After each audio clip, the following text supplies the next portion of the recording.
Good morning, प्रणाम, नमस्कार बच्चों। मैं योग्यता राजपूत सबसे पहले आप लोगों को मेरे यूट्यूब चैनल से जुड़ने के लिए धन्यवाद कहना चाहती हूँ। बच्चों, आज मैं class 10th CBSE Tatara Vamiro chapter का सारांश आप लोगों के लिए लेकर के आई हूँ। चलिए हम तातारा वामिरो का सारांश जान लेते हैं। तातारा वामिरो चैप्टर के लेखक लीलाधर मंडलोई जी हैं। यह पाठ अंडमान निकोबार द्वीप समूह के एक प्रचलित लोक कथा पर आधारित है। तातारा वामिरो जो पाठ है, जैसे हमारी लोक कथाएं होती हैं, वैसे ही अंडमान निकोबार द्वीप समूह की एक महान लोक कथा थी जो लोगों में प्रचलित थी। अंडमान निकोबारी दक्षिणी द्वीप लिटिल अंडमान है, जो पोर्ट ब्लेयर के लगभग 100 किलोमीटर से दूर स्थित है। इसके बाद निकोबार द्वीप समूह का पहला प्रमुख द्वीप कार निकोबार है, जो लिटिल अंडमान से 96 किलोमीटर दूर है। पौराणिक जनश्रुति के अनुसार, जनश्रुति यानी लोगों द्वारा सुनी गई कहानियों के अनुसार, द्वीप पहले एक ही थे। इनके अलग होने के पीछे एक लोक कथा आज भी प्रचलित है। जो निकोबार द्वीप समूह था, वो पहले जो 2 भागों में बट गया, पहले एक था, लेकिन इसके अलग होने के पीछे लोगों में एक कथा प्रचलित है। वो कथा कौन सी है? तातारा वामिरो की है। चलिए हम जानते हैं। जब दोनों द्वीप एक थे, तब वहाँ एक सुंदर सा गांव था, जहाँ एक सुंदर और शक्तिशाली युवक रहा करता था, जिसका नाम क्या था? तातारा। वह एक नेक और ईमानदार व्यक्ति था और सदा दूसरों की मदद के लिए तैयार रहता था। निकोबारी उससे बेहद प्रेम करते थे। वह अपने गांव के लोगों के साथ सारे द्वीप की भी सेवा करता था। वह पारंपरिक पोशाक में रहने के साथ अपनी कमर में सदा एक लकड़ी की तलवार बांधे रहता था। वह कभी तलवार का उपयोग नहीं करता था। लोगों का मत था कि तलवार में दैवीय शक्ति है। लोग हमेशा ही इस बात को मानते थे कि तातारा के पास जो तलवार है, जो वो अपने कमर में बांधे रहता है, उसमें एक दैवीय शक्ति है, एक विलक्षण शक्ति है। एक शाम तातारा दिन भर के अथक परिश्रम के बाद समुद्र के किनारे टहलने निकल पड़ा। क्या होता है कि एक दिन शाम को तातारा जो है, बहुत मेहनत करने के बाद समुद्र के किनारे जो है टहलने के लिए चला जाता है। सूरज डूबने को था, समुद्र से ठंडी बयारें आ रही थी, पक्षियाँ अपने घर को वापस जा रही थी। तातारा सूरज की अंतिम किरणों को समुद्र पर निहार रहा था। तभी कहीं पास से एक मधुर गीत गूंजता सुनाई दिया।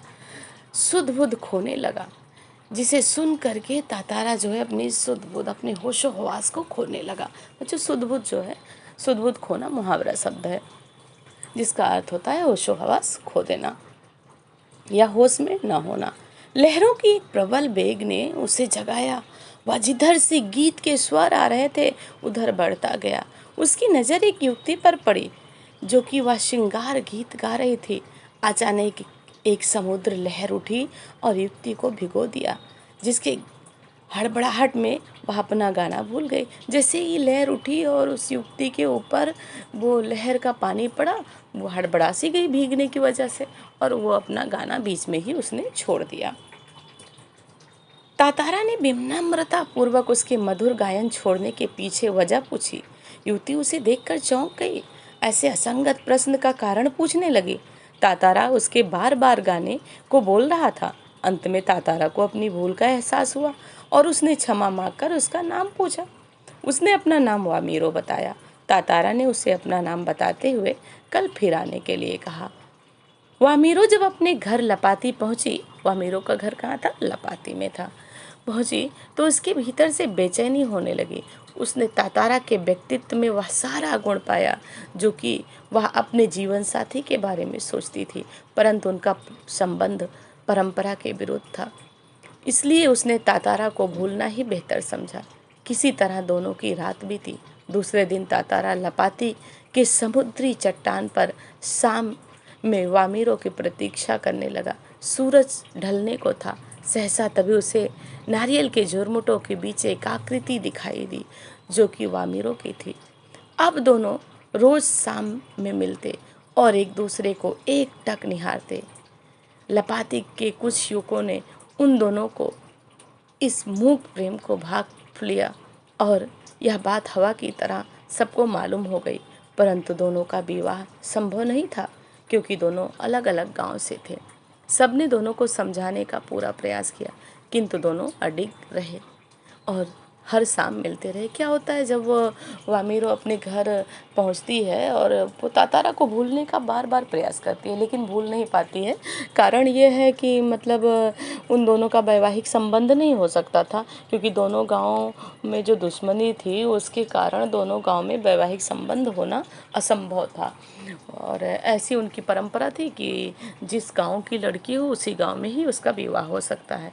लेकिन दोनों का प्रेम निस्वार्थ था, सच्चा था। दोनों एक दूसरे को नहीं भूल पाए और दूसरे दिन ना चाहते हुए भी दोनों एक दूसरे से मिले और इस तरह से वो मिलते रहे। लेकिन दोनों कुछ बातें नहीं करते और चट्टान के सामने खड़े होकर के बस एक दूसरे को निहारते थे, यानी एक दूसरे को देखते रहते थे। और ये सारा दृश्य गांव के कुछ युवकों ने देख लिया, कुछ लोगों ने देख लिया और देखने के बाद वो उनके मूक प्रेम को तुरंत ही भाप गए, समझ लिए कि मतलब इन दोनों का प्रेम प्रसंग है। लेकिन वे दोनों अपने प्रेम पर अडिग रहे। गांव वालों ने बहुत समझाया कि मतलब तुम दोनों का विवाह नहीं हो सकता, दोनों गांव में वैवाहिक संबंध नहीं स्थापित हो सकते, लेकिन उनका प्रेम सच्चा था, इसलिए वो दोनों अपने प्रेम पर अड़े रहे। क्या होता है, कुछ समय बाद तातारा के गांव पाशा में पशु पर्व का आयोजन था। देखिए, वामीरो का गांव क्या था, लापाते, और तातारा के गांव का नाम पाशा था, जिसमें गांव के सभी लोगों ने हिस्सा लिया।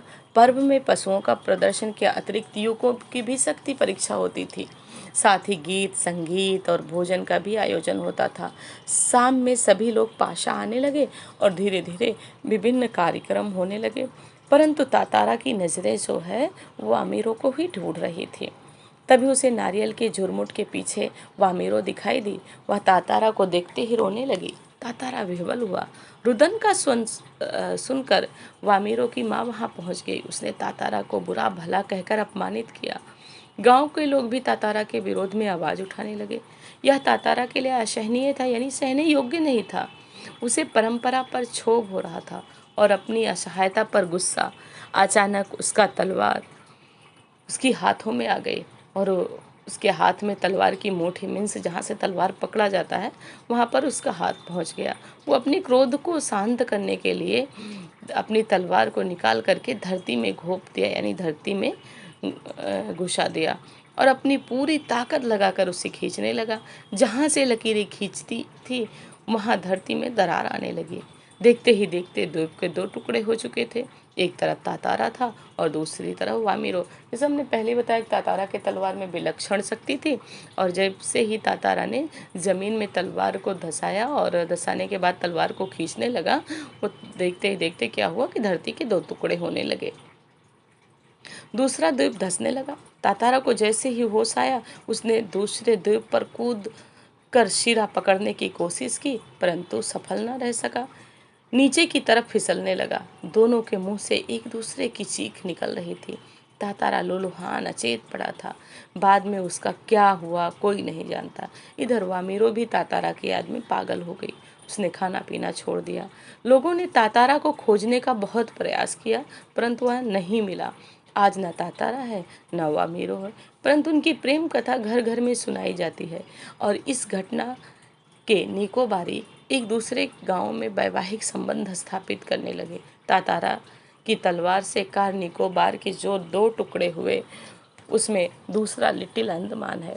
इस तरह से मतलब द्वीप समूह को दो भागों में बंटने की कथा जो थी, ये तातारा वामीरो की कथा थी। बच्चों, तातारा वामीरो का क्या हुआ? वामीरो तो पागल ही हो गई थी तातारा की याद में। तातारा का क्या हुआ आज तक किसी को पता नहीं चला। एक पहेली बन करके रह गई है, लेकिन आज भी लोग उनके जीवन को याद करते हैं। और इस तरह जो रूढ़िवादी परंपरा विकसित थी कि मतलब उस गांव की लड़की का विवाह उसी गांव में हो सकता है, तातारा की मृत्यु के बाद वो परंपरा वहीं पर समाप्त हो गई। दोनों गांव में पारस्परिक वैवाहिक संबंध स्थापित होने लगे। अगर वीडियो आपको पसंद आया हो तो लाइक, शेयर, सब्सक्राइब ज़रूर करिएगा। इसी तरह हम अन्य पाठ का भी सारांश लेकर के हाजिर होंगे। तब तक के लिए धन्यवाद।